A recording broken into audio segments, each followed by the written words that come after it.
você vai ver no Jornal em Folha. Coronavírus em foco. O que deveria ter sido feito para evitar a rápida subida dos casos? Ciência em destaque no debate público.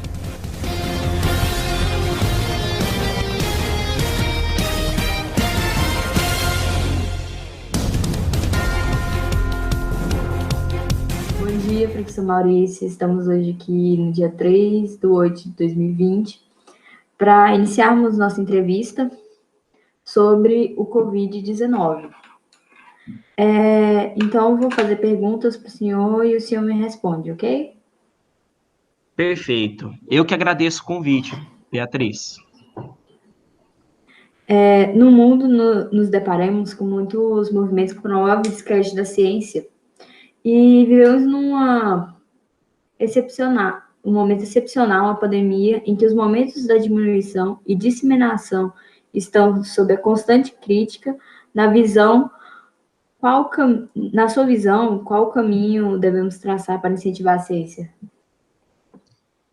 Beatriz, então, infelizmente, no mundo atual, dinheiro e poder são mais valorizados, né, do que o conhecimento científico, inclusive, né?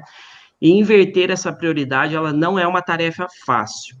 Mas, se a gente estudar um pouco a história, veremos que a ciência, ela já foi atacada, em outras oportunidades, né? E ao final prevaleceu. O próprio método científico em que está baseada a ciência, né, na validação de hipóteses dos pesquisadores, é justamente o contrário das informações falsas, né? O contrário de fake news, né? A ciência, ela trabalha com situações que são comprovadas, né? Uhum. Então, eu acredito muito no poder da educação. Uma população educada, ela é menos vulnerável a desinformações, né? Então, eu acho que o caminho para a gente incentivar a ciência é ampliar, por exemplo, as escolas de tempo integral no Brasil, né? Escolas dotadas de laboratórios, professores bem capacitados, né? Que instiguem o espírito crítico dos jovens, né? Das crianças, dos jovens. Eu acho que é um bom caminho. E uma vez capacitado, esse público, ele vai disseminar esse conhecimento, né, para a população restante. Contudo, nós temos que os recursos da ciência e da educação, né, no nosso país provêm de governos.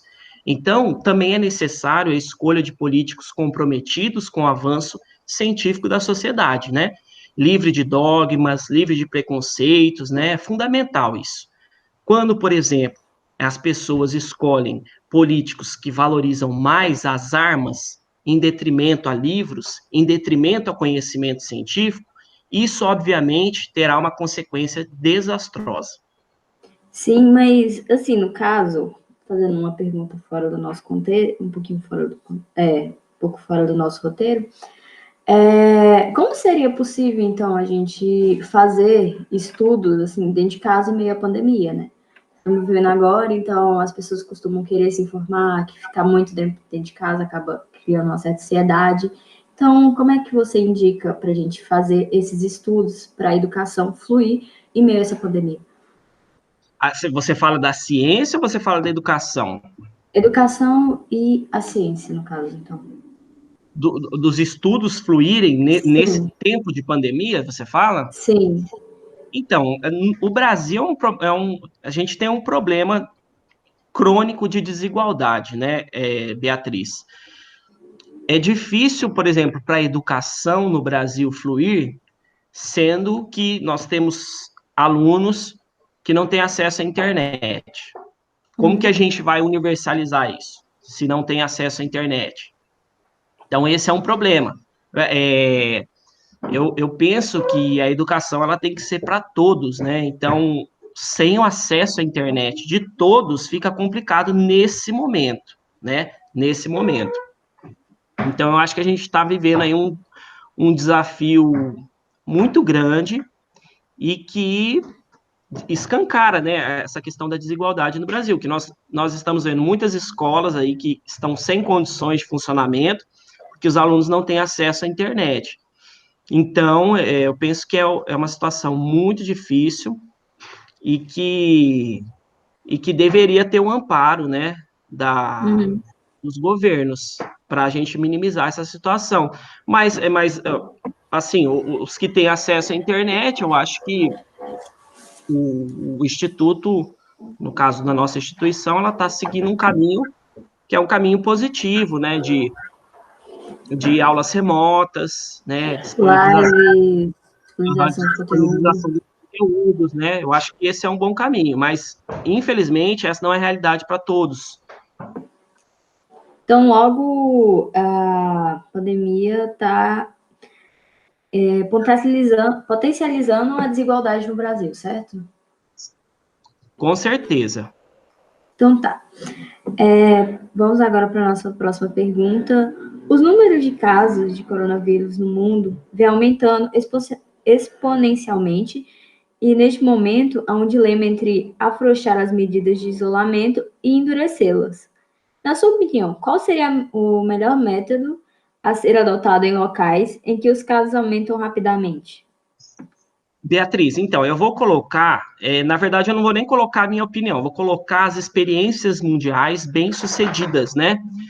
Se a gente pegar lá os países que tiveram boas práticas, né, com uma baixa taxa de contágio, uma baixa mortalidade, né? Aí pegando como exemplo, né, Nova Zelândia, Coreia do Sul, tá, alguns países europeus, né? O que que eles fizeram? O que que eles fizeram? Eles tiveram, basicamente, tomaram duas medidas muito importantes. Primeiro, a testagem em massa de toda a população, tá? Se tá com sintomas, se não tá, vamos testar todo mundo. E a outra foi o isolamento total das pessoas, tá? Independente se estavam ou não com sintoma, por pelo menos 2 semanas. Esse é o tempo mínimo, tá?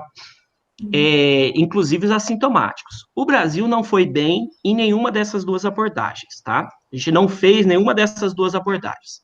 No Brasil, nem sequer houve uma preocupação com a chegada de pessoas via aérea, né, por avião. Então, não teve essa preocupação. Então, onde os casos aumentam rapidamente, no caso da sua pergunta, o que é necessário fazer? Primeiro, uma proatividade do governo em testar. Alô? Cortou a sua voz? Caiu? Você pode repetir, por favor? Até onde você escutou, Beatriz? Só para. O governo caiu Tá. o negócio aí Então, começou a desenrolar. então é necessário que o governo tenha uma proatividade em testar as pessoas. Caiu? Oi, deu para ouvir agora. Tá. Testar as pessoas na própria residência, ter ou não sintomas, tá? E não esperar as pessoas chegarem até os hospitais. Então, essa seria uma medida importante. Outra coisa, adotar o lockdown, né? Onde apenas os serviços essenciais funcionariam, né? As pessoas deveriam cumprir a quarentena obrigatória de no mínimo 2 semanas, com o devido monitoramento das autoridades, né? Para verificar se isso está sendo cumprido. Os serviços essenciais deveriam aferir a temperatura de todos os clientes, disponibilizar o álcool em gel e garantir o distanciamento, né? E, além disso, as máscaras deveriam ser itens obrigatórios, porque reduzem consideravelmente o risco de transmissão. Estradas e aeroportos deveriam ser interditados em caso de aumento de pandemia. Então, essas medidas foram as medidas tomadas por países que tiveram uma baixa incidência de Covid-19, então a pandemia passou rapidamente, e a nossa, que a gente está vendo, está se arrastando, e provavelmente vai se arrastar aí até o final do ano, Beatriz. Ah, sim. Então, mas a população em si, ela sempre fica na dúvida do que seria esses serviços essenciais, por exemplo. Tem muita Serviços gente que essenciais, no caso, farmácias, né? No caso, supermercados, hospitais, né? Esses são os serviços essenciais. Entendi. E não academias, tá? Não salão de beleza, isso não. Sim, hoje em dia agora as pessoas estão fazendo muita caminhada, exercício, até mesmo na praça. Então, a gente fica nessa dúvida se é ou não necessário fazer isso. O que você acha sobre? Então, as atividades físicas, elas são importantes, né, num contexto aí de pandemia, de isolamento social, muitas pessoas podem adquirir aí um quadro depressivo, de ansiedade, né, e mesmo também da questão do peso, né, então é necessário praticar exercícios físicos, se possível, se for possível em casa, tudo bem, mas se for possível, se a pessoa não tiver um espaço adequado, então, fazer a caminhada em um local isolado, que não tenha uma, uma, uma aglomeração de pessoas e sempre com o uso de máscaras, tá bom? Então, Sim. uma zona rural, por exemplo, ou num lugar que não tem muita gente, tá certo? Então, isso acho que poderia ser permitido, sim. Como vemos, há várias vacinas já se encontraram na terceira fase de teste, algo quase sem precedentes. O senhor acredita que essa pandemia veio para revolucionar a ciência?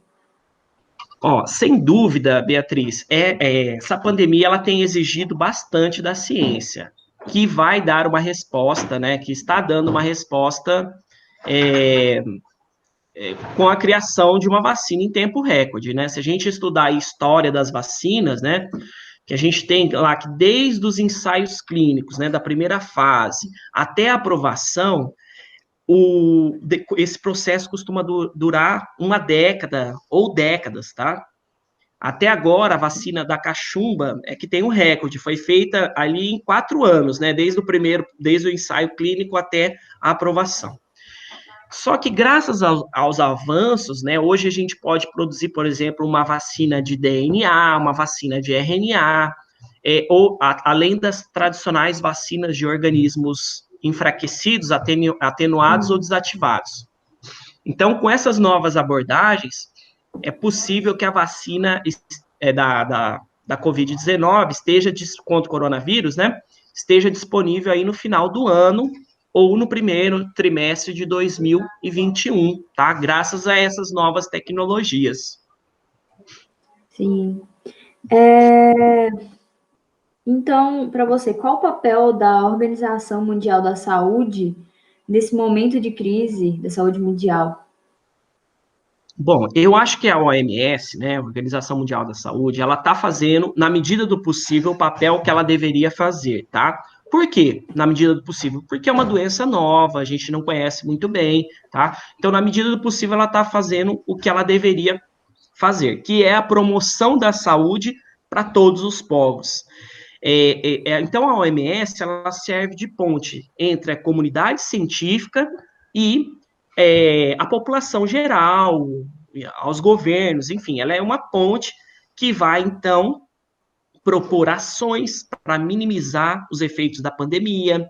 A OMS ela tem informado, por exemplo, avanços no tratamento, o que deve ser feito, o que não deve ser feito, o que não deve ser seguido. E também a OMS tem como função, e ela está fazendo isso, informar as práticas de sucesso pelo mundo. Sim, sim. Para você, né? Quais seriam os acertos e os erros que tivemos até agora aqui no Brasil e no mundo? Tá. Então, os erros, focando aqui no Brasil, né? Os acertos, a obrigação de uso de máscara em alguns lugares, porque outros lugares não fizeram isso. O auxílio emergencial foi importante, né? Tanto no Brasil quanto no mundo isso foi feito. Então, esses foram os acertos, né? Os erros foram vários, né? No Brasil, a falta de testagem em massa foi um problema crônico, né? Não se testou a população, tá? Não foi feito monitoramento das pessoas, as regiões não foram isoladas, né? Falta equipamento, a gente teve aí vários casos de hospitais sem equipamentos, sem médicos, sem medicamentos, e também a gente não vale a pena ressaltar a falta de conscientização de parte da população, tá, Beatriz? E nesse contexto, a disseminação de fake news e a crença nessas fake news contribuiu para a situação do nosso país, tá bom? E as boas práticas aí mundiais foi como eu falei, né? Testagem em massa, isolamento, lockdown bem feito, tá bom? Sim. Como professor com formação acadêmica que participou de vários projetos e ainda é coordenador de pesquisa no ano passado, né? Qual o papel da pesquisa científica nesses momentos? Tá. É coordenador de extensão, tá? Ah, perdão. Bom, então, a ciência, né, nesse contexto de pandemia, se a gente for pensar na doença em si, ela pode ajudar em várias coisas. Num primeiro momento, se você pensar imediatamente, produção de vacinas e elaboração de tratamentos mais efetivos. Então, uma pesquisa científica pode ajudar nisso. E também a pesquisa científica ela pode ajudar também em traçar uma característica epidemiológica da pandemia no Brasil, no mundo, como que está acontecendo, que população está sendo mais acometida, né? O tipo sanguíneo, enfim. Então, e por que isso é importante? Porque isso permite identificar os riscos, os grupos de riscos e nortear medidas para esforços mais efetivos, tá? Então tá bom, agora para encerrarmos nossa entrevista, né? Eu gostaria que você fizesse suas considerações finais sobre o assunto, dicas de também como devemos agir a partir de agora, porque já estamos há uns 5 meses, se eu não me engano, de quarentena e mesmo assim continuamos com vários casos e a gente não vê um certo, como é que seria o nome? Uma previsão para que isso acabe. Tá bom, então, eu só queria colocar a questão de escancarar a desigualdade, falar um pouquinho sobre essa situação, que eu acabei não discorrendo um pouco, falar, Beatriz, que diferentemente da Europa, né, por exemplo, o Brasil, né, ele é um país muito desigual. Então, na Europa, por exemplo, as boas práticas que países europeus, enfim, Coreia do Sul, Nova Zelândia tiver, é muito mais fácil implementar as medidas restritivas num país que é mais desenvolvido. Por quê? Primeiro, porque a população é mais educada, né? Segundo, porque a população ela tem a capacidade de se sustentar minimamente, né? E conta com a ajuda do governo. Então, são coisas que a gente não tem aqui no Brasil, né? E já no Brasil, o que acontece? A nossa triste realidade, algumas famílias podem permanecer em casa com segurança, outras precisam se expor ao risco, né, para se sustentar, e outras famílias nem teto têm, nem máscara têm, estão totalmente desamparadas, tá bom? Então, tem toda essa situação no Brasil. E, além disso, vale citar que o Brasil sofre de falta de educação crônica, onde nós vemos pessoas que deveriam dar exemplo questionando o uso de máscara e colocando em risco a vida de pessoas, tá? Então, eu agradeço ao Folha pela oportunidade, né? Peço a todos que fiquem atentos aos sintomas como febre leve, tosse seca, falta de ar, perda de olfato, perda de paladar, calafrios, dor de cabeça, dores em parte do corpo, tá bom? Esses são os sintomas mais comuns da COVID. E ao receberem conteúdos e vídeos da internet, sempre verifiquem a autenticidade, né? A autenticidade desse conteúdo em sites de busca, jornais, tá? Depoimentos de pessoas não têm validade científica e podem, algumas vezes, colocar em risco a vida das pessoas. Usem máscara, lavem constantemente as mãos, evitem o contato social e fiquem em casa se possível, tá bom? Muito obrigado.